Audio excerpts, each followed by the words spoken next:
Hello दोस्त, मेरा नाम अरुण कुमार है और आज हम बात करने वाले हैं क्लास 9th का फिजिक्स का फर्स्ट चैप्टर है विज्ञान और मापन। तो दोस्तों यह चैप्टर को हम कम्प्लीटली 2 पार्ट में क्लियर करेंगे। तो ये वीडियो का पार्ट फर्स्ट है, तो इसको हम देख लेते हैं। चैप्टर फर्स्ट है विज्ञान और मापन। तो दोस्तों सबसे पहले देखेंगे विज्ञान किसे कहते हैं और मापन किसे कहेंगे। तो पहले विज्ञान किसे कहते हैं वो समझ लेते हैं। तो यहाँ पे देख सकते हैं विज्ञान किसे कहते हैं, इसका डिफिनेशन लिखा गया है। तो चलिए हम पढ़ लेते हैं और समझ लेते हैं।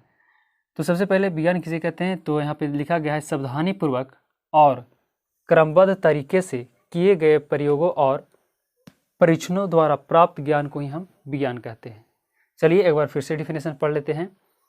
सावधानीपूर्वक और क्रमबद्ध तरीके से किए गए प्रयोगों और परीक्षणों द्वारा प्राप्त ज्ञान को ही हम विज्ञान कहते हैं। तो दोस्तों कोई भी वैज्ञानिक हो, पहले प्रयोग करने के पहले स्टेप बाय स्टेप जो परीक्षण करता है, उसी को अगर परीक्षण सफलतापूर्वक सफल हो गया तो उसको ही स्टेप बाय स्टेप बुक में पब्लिश किया जाता है। तो उसी को हम पढ़ते हैं थ्योरी के रूप में। तो दोस्तों वही स्टेप यहाँ पे बताया गया है कि सावधानीपूर्वक और क्रमबद्ध तरीके से किए गए प्रयोगों और परीक्षणों द्वारा प्राप्त ज्ञान को ही हम विज्ञान कहते हैं। तो सिंपल वे में आप समझ सकते हैं। उसके बाद है विज्ञान। विज्ञान को कितने भागों में, कितने शाखाएं या कितने भागों में बांटा गया है। तो यहाँ पे देख सकते हैं भौतिक विज्ञान है, जिसे इंग्लिश में फिजिकल साइंस कहा जाता है, और दूसरा है जीव विज्ञान, जिसे लाइफ साइंस कहा जाता है इंग्लिश में।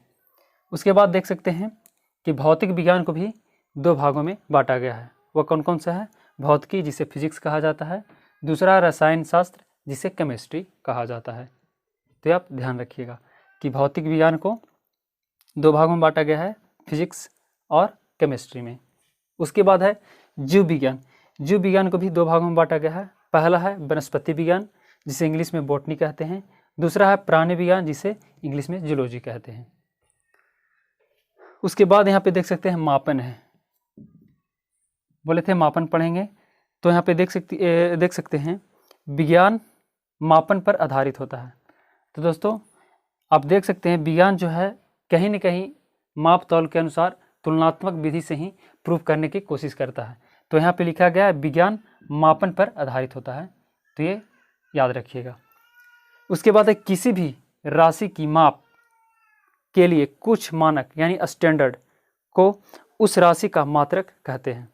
तो दोस्तों ये मात्रक का डिफिनेशन था कि किसी भी राशि की माप के लिए कुछ मानक यानी स्टैंडर्ड को उस राशि का मात्रक कहते हैं। तो ये आप डिफिनेशन भी याद रख सकते हैं। उसके बाद है किसी राशि के परिमाण यानी मैग्नीट्यूड, इसको इंग्लिश में बोलते हैं, के लिए पूर्ण विवरण के लिए मात्रक और संख्यक की आवश्यकता होती है। तो दोस्तों किसी राशि के परिमाण के पूर्ण विवरण के लिए किस चीज़ की जरूरत पड़ता है? एक मात्रक का और एक संख्याक का। तो मात्रक को इंग्लिश में यूनिट बोलते हैं और संख्याक को न्यूमरल बोला जाता है। तो ये भी आप याद रखिए। उसके बाद है भौतिक राशियाँ। पढ़ लेते हैं भौतिक राशियाँ, जिसे इंग्लिश में बोला जाता है फिजिकल क्वांटिटीज़।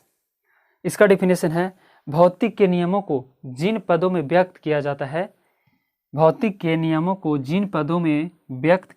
है उन्हें भौतिक राशियाँ कहते हैं।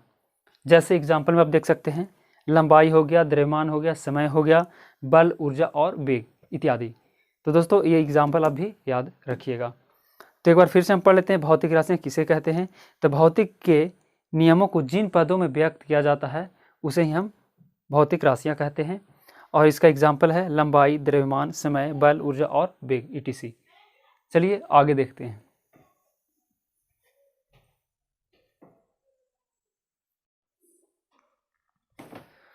दोस्तों अब पढ़ेंगे भौतिक राशियाँ कितने प्रकार की होती है।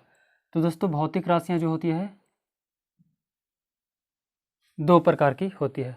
कौन कौन होती है? एक है आधारी राशियाँ, जिसे इंग्लिश में बोला जाता है बेसिक क्वांटिटीज़। दूसरा है व्युत्पन्न राशियाँ, जिसे बोला जाता है ड्राइव्ड क्वांटिटीज़। तो दोस्तों यहाँ पे देख सकते हैं 2 राशियाँ हम पढ़ लिए हैं, भौतिक राशियाँ, आधारी राशियाँ और व्युत्पन्न राशियाँ। अब पढ़ लेते हैं आधारी राशियाँ कहते किसको हैं। तो वे राशियाँ जो अन्य राशियों से स्वतंत्र होती है। दोस्तों इसको व्यक्त करने के लिए किसी अन्य राशियों का सहायता नहीं ली जाती है तथा जिन्हें व्यक्त करने के लिए अन्य भौतिक राशियों की आवश्यकता नहीं होती है, आधारी राशियाँ कहलाती है। एग्जाम्पल में देख सकते हैं, लंबाई है, समय है, ताप है, द्रव्यमान है, विद्युत धारा है, ज्योति तीव्रता है, पदार्थ की मात्रा है। तो दोस्तों आधारी राशियों की जो टोटल संख्या है 7 है, यहाँ पे देख सकते हैं। आपसे पूछा जा सकता है कि आधारी राशि की संख्या कितनी है, तो 7 है। दोस्तों इसको व्यक्त करने के लिए फिर से एक बार बता दें कि कोई भी आधार राशियों का व्यक्त सहायता नहीं ली जाती है, तो ये स्वतंत्र राशियाँ कहलाती है। ठीक है, उसके बाद व्युत्पन्न राशियाँ किसे कहा जाता है, तो ये भी पढ़ लेते हैं। वे राशियाँ जो मूल राशियों की सहायता से प्राप्त होती है व्युत्पन्न राशियाँ कहलाती है। तो दोस्तों इसके सहायता से, आधारी राशियाँ की सहायता से ही व्युत्पन्न राशि को प्राप्त किया जाता है। तो इसका एग्जाम्पल देख लेते हैं, जैसे कि क्षेत्रफल है, आयतन है, दाब है, चाल है, वेग है, त्वरण है, बल है, कार्य है और ऊर्जा है, ETC। दोस्तों ये आगे तक जाते रहेगा। तो दोस्तों आधारी राशि की सहायता से ही हम व्युत्पन्न राशि को प्राप्त कर सकते हैं, ये आप याद रखिए। एक तीसरा राशियाँ होती है समपूरक राशियाँ, जिसे सप्लीमेंट्री क्वांटिटीज बोला जाता है। इसको हम आगे पढ़ेंगे। अब यहाँ पे पढ़ लेते हैं, पूरे विश्व में प्रमुख 3 पद्धतियाँ प्रचलित है, वो कौन कौन से हैं वो आप देख लेते हैं। तो यहाँ पे पूरे विश्व में 3 प्रमुख पद्धतियाँ जो है प्रचलित है। पहला है फुट पाउंड सेकेंड, इसको इंग्लिश में भी बोला जाता है फुट पाउंड सेकेंड सिस्टम। दोस्तों इसको शॉर्ट में बोलें तो FPS बोला जाता है, इसी को ही ब्रिटिश पद्धति भी कहते हैं, ये भी आप याद रखिए। उसके बाद है सेकेंड है centimetre gram second, centimetre gram second, English में इसको भी बोला जाता है सेंटीमीटर ग्राम सेकेंड। दोस्तों यहाँ पे याद रखिएगा जो G होगा वह स्मॉल होगा, तो इसको CGS इंग्लिश में शॉर्ट फॉर्म बोलें तो CGS पद्धति बोला जाता है, इसे ही मीट्रिक पद्धति भी कहा जाता है। तो दोस्तों आपसे पूछा जा सकता है कि सेंटीमीटर ग्राम सेकेंड पद्धति को और किस नाम से जाना जाता है, तो मीट्रिक पद्धति के नाम से भी जाना जाता है। उसके बाद बोला जाए तो फुट पाउंड सेकेंड को किस नाम से जाना जाता है, तो ब्रिटिश पद्धति के नाम से भी जाना जाता है। उसके बाद है मीटर, तीसरा है मीटर किलोग्राम सेकेंड पद्धति। तो दोस्तों इसको भी हम इंग्लिश में पढ़ेंगे मीटर किलोग्राम सेकेंड सिस्टम। तो दोस्तों यहाँ पे देख सकते हैं जो K का जो है ये स्मॉल होगा और इसे इंग्लिश में बोला जाता है शॉर्ट फॉर्म में MKS पद्धति। तो दोस्तों ये रहा आज का क्लास। तो दोस्तों ये कैसा लगा आप ज़रूर मुझे कमेंट बॉक्स में बताएं, और वीडियो अच्छा लगा हो तो वीडियो को लाइक कर दीजिएगा और चैनल को भी सब्सक्राइब कर दीजिएगा। सो थैंक यू दोस्तों, नेक्स्ट वीडियो नेक्स्ट टाइम।